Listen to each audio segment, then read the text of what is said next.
Hey guys, this is Yoda. Over the past week, I've been gearing and starting a small push with Helena. Basically rerolled since they changed sweeping strikes to add 10% damage reduction to all the mobs it hits. So basically, Helena makes a lot of fights a lot easier to heal compared to Mako. So Mako has kind of fallen by the wayside as a result. But yeah. Anyway, this will be my short Helena guide. So we'll start with the stats. Your best stat is Haste. Second best stat is Spirit. Haste basically cooldown reductions all of your rotational abilities. It only doesn't work on Charge, Grand Melee, Hold the Line, Iron Wall, and Faded Strike. Spirit just gives you more refunds, so it's even more cooldown reduction. Crit and Expertise are nice for damage. However, they don't really do much defensively. Expertise like scales some of your shields and very minimal heals, but Helena has very low self-healing, so they just don't do that much for you defensively.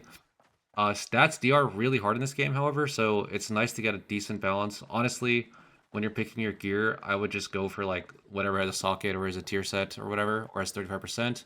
Don't worry too much about the actual stats on your gear. Just prio haste a little bit more than the others.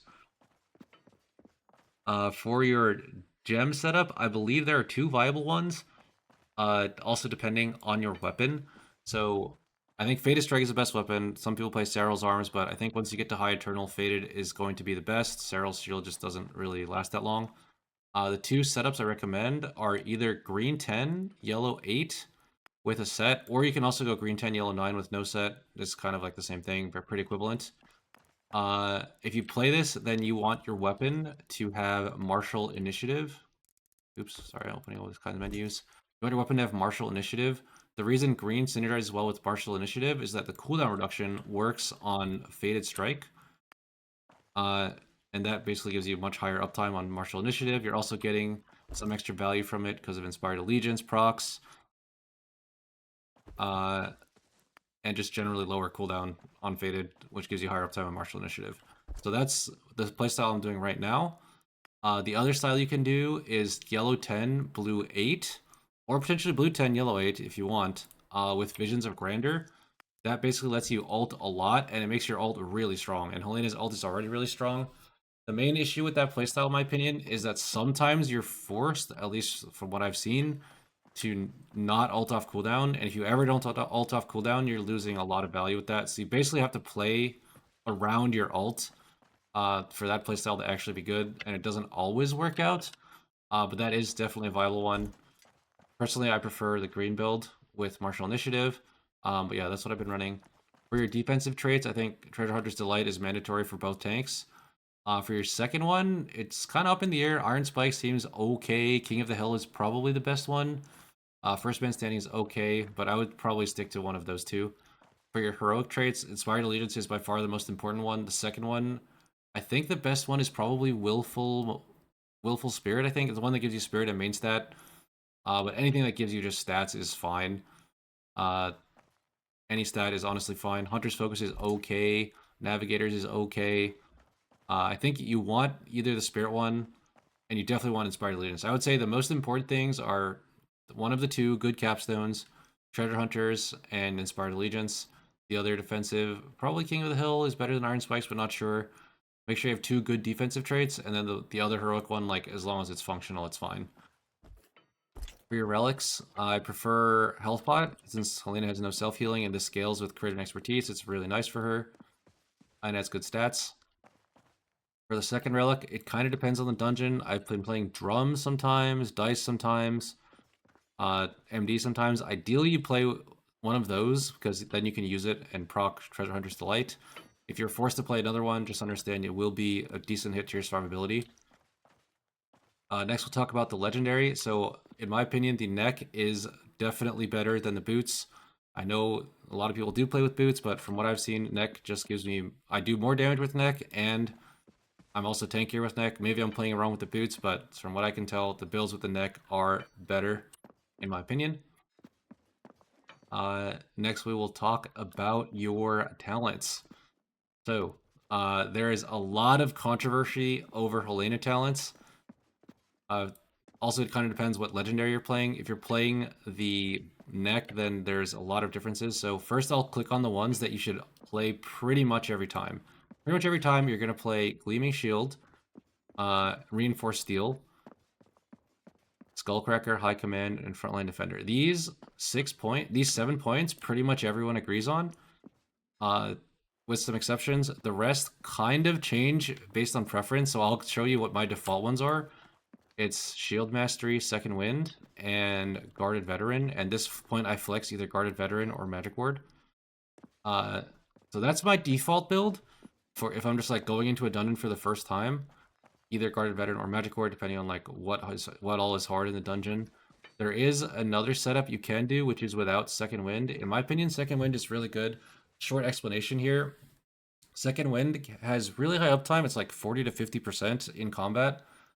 And it gives you 30% strength, which is a lot of strength. The thing is, strength does not do a whole lot for you defensively. The only thing strength does is it makes your toughness bar go down slower. So if you're getting like a lot of small melees that are kind of like chunking down your toughness bar slowly, then it's really useful for that.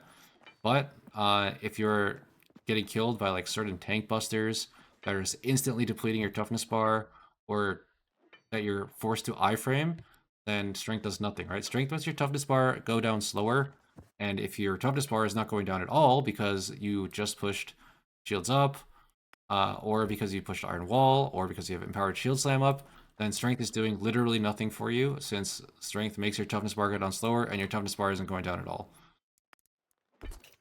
So that's why Second Wind is a bit controversial. In my opinion, it is kind of worth it in most dungeons, and it is also a decent damage talent, giving it like, you know, on average 14 to 15% strength is kind of crazy, in my opinion, in combat. If you don't want to play Second Wind, you can drop it for talents. Sharpened Blade is pretty good against auto attackers. And a flex point. Master of War is okay. Punishing Strikes is good damage. Greater Shockwave is okay. I've also seen builds without Shield Mastery, but for my testing, Shield Mastery is worth pretty much every time. And you can also sometimes play without Frontline Defender. I know that sounds really troll, but I have tried it, and it worked out in a few keys. I think I timed 47 Sailors without Frontline Defender. And there is another build without Skullcracker. So Skullcracker is by far your best damage talent with the neck. Basically, it makes your shield throw do a lot more damage, like almost double. Actually, more than double damage from your shield toss on the primary target. And this Razor Shrapnel is based on damage to the primary target. So just this 1 point is basically worth like more than 10% damage. So it's kind of crazy. However, if you are dying heavy to melee attacks, there is a setup you can do without Skullcracker. I only play this in Silken Hollow. You can play Sharpened Blade.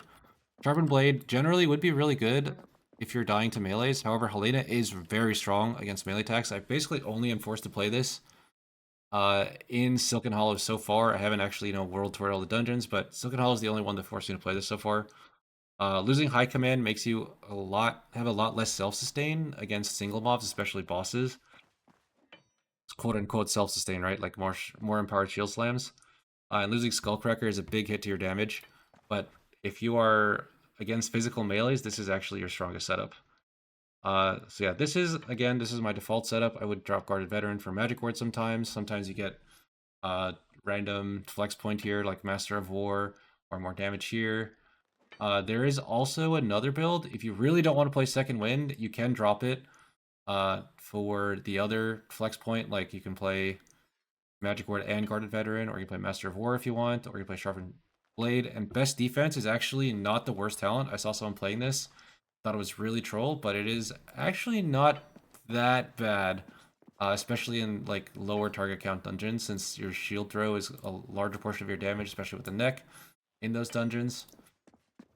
And it gives you a lot decent, I wouldn't say a lot higher, like decently higher uptime on your neck debuff.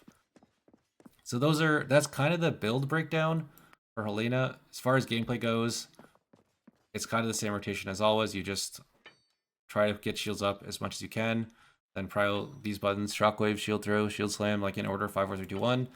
In massive AoE, Measured Strike is better than Power Strike unless you have Sweeping Strikes talented.